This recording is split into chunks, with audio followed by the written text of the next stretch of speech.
अभी तक ले कोई ना आल कहीं पर धूप लगी हो गए बैठ पहले बैठ आज 2 बज गेलै ये आते तो 1 घंटा भए गेलो अभी कहाँ आई कत्तो कोनो न हो वही तो अगला रोडे कोई यात्रा उतरा नहीं बनतो आई ही बैठेला पड़तो की कर तनी देर और पैरा ताक लेली सुन ले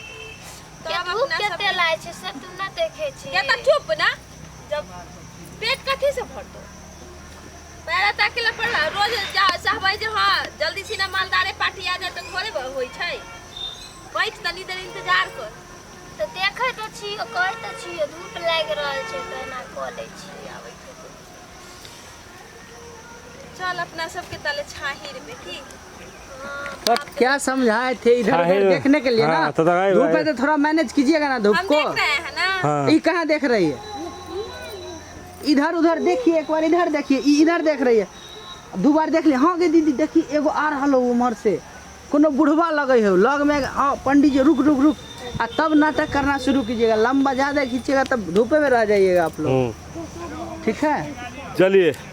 अब इधर देखिए अभी ऐसे रखे रहिएगा इसको हटाइएगा ऐसे रुक दीदी हमू देखे छियो इधर देखिए फिर दीदी को देखिए तब फिर हाँ गे दीदी रुक रुक रुक अब छो एगो ऐसे बोलिए ऐसा कीजिएगा।